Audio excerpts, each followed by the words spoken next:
പണ്ട് പണ്ട് ഒരിടത്ത് ഒരു നിലക്കടല മരം ഉണ്ടായിരുന്നു. അക്കാലത്ത് മാവും പ്ലാവും പോലെ നിലക്കടലയും മരമായിരുന്നു. ആ നിലക്കടല മരത്തിൽ ധാരാളം കടലക്കുഞ്ഞുങ്ങളുണ്ടായി. അവർ എപ്പോഴും കളിച്ചും രസിച്ചും സുഖമായി കഴിഞ്ഞു. എന്നാൽ അക്കൂട്ടത്തിലെ ഏറ്റവും ഇളയവനു മാത്രം ഏതു നേരവും സങ്കടമായിരുന്നു. തീരെ ചെറുതായതിനാൽ അവനെ ആരും കളിക്കാൻ കൂട്ടിയില്ല. സഹോദരങ്ങൾ അവനെ ഇത്തിരി കുഞ്ഞൻ എന്ന് വിളിച്ച് കളിയാക്കി.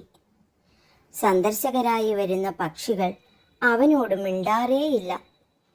ബന്ധുക്കളും അവനെ അവഗണിച്ചു.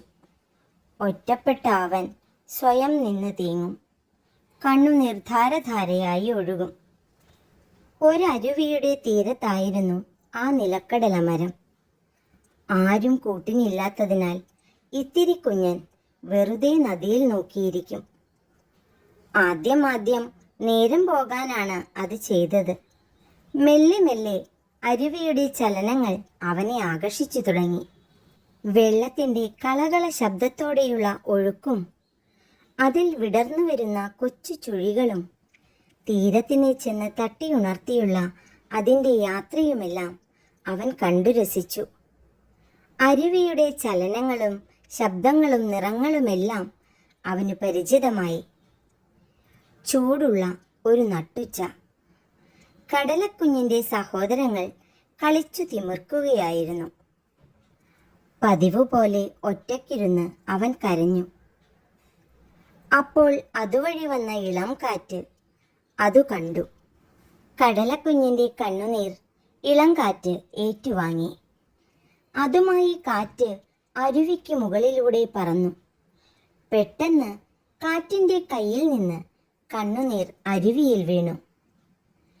കടലക്കുഞ്ഞ് നോക്കി നിൽക്കെ അരുവിയിലെ ജലത്തിൽ ചുഴി പ്രത്യക്ഷപ്പെട്ടു. ചുഴിയുടെ നടുവിൽ നിന്ന് ഒരു മത്സ്യത്തിൻ്റെ മുഖം മെല്ലെ ഉയർന്നു വന്നു. മരത്തിനു മുകളിൽ ഒറ്റയ്ക്കിരുന്ന് കരയുന്ന കടലക്കുഞ്ഞിനെ അവൻ കണ്ടു. "നീ എന്തിനാ കരയുന്നത്?" മത്സ്യം ചോദിച്ചു. കടലക്കുഞ്ഞ് എല്ലാം പറഞ്ഞു. "വിഷമിക്കേണ്ട, ഇനി മുതൽ ഞാൻ നിന്റെ ചങ്ങാതിയായിരിക്കും.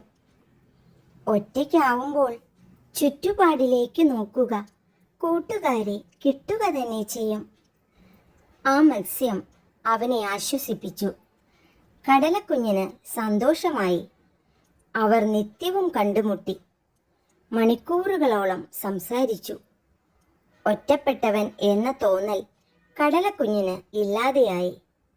സഹോദരങ്ങളുടെ കളിയാക്കലുകൾ അവനെ തെല്ലും വേദനിപ്പിക്കാതായി. ഒരു ദിവസം പതിവ് പോലെ മത്സ്യത്തിൻ്റെ വരവും കാത്തിരിക്കുകയായിരുന്നു കടലക്കുഞ്ഞ്. ആകാശം പെട്ടെന്നിരുണ്ടു. ഇടിമിന്നൽ പൊട്ടിപ്പുറപ്പെട്ടു. കൊടുങ്കാറ്റ് ആഞ്ഞു വീശി. പെരുമഴ ആരംഭിച്ചു. വീശിയടിച്ച കാറ്റിൽ നിലക്കടല മരം ആടിയുലഞ്ഞു. ഭീകരമായ അന്തരീക്ഷം. നിമിഷങ്ങൾക്കുള്ളിൽ മൂത്ത കടലകളെല്ലാം ഞെട്ടറ്റു താഴെ വീണു തുടങ്ങി. കലങ്ങി മറിഞ്ഞ അരുവിയിലൂടെ അവ നിലവിളിച്ചുകൊണ്ട് ഒഴുകിപ്പോകുന്നത് കടലക്കുഞ്ഞ് പേടിച്ചു വിറച്ച് നോക്കി നിന്നു. അവരെ സഹായിക്കാൻ ആരുമുണ്ടായില്ല. എത്ര തന്നെ അള്ളിപ്പിടിച്ചിട്ടും നിലക്കടലക്കുഞ്ഞിനും രക്ഷ കിട്ടിയില്ല. അവനും ഞെട്ടറ്റ് അരുവിയിൽ വീണു.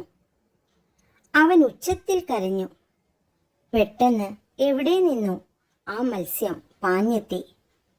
അവനെ തൻ്റെ വായ്ക്കുള്ളിലാക്കി തീരത്തേക്ക് കുതിച്ചു. അപ്പോഴേക്കും നിലക്കടല മരവും നിലം പതിച്ചിരുന്നു. തന്നെ രക്ഷിച്ച സുഹൃത്തിന് കൊച്ചു നിലക്കടല നന്ദി പറഞ്ഞു. ഇനിയുള്ള നാൾ വേർപിരിയാത്ത കൂട്ടുകാരായി കഴിയാൻ അവർ തീരുമാനിച്ചു. മണ്ണിൽ തന്നെ നിലക്കടല താമസവുമാക്കി. അങ്ങനെയാണത്രേ നിലക്കടലകൾ മരമാകാതെ നിലത്തു പടർന്നു വളർന്നു തുടങ്ങിയത്. കൂട്ടുകാരെ, ഇതൊരു കഥയാണ്. കഥയിൽ ചോദ്യമില്ല.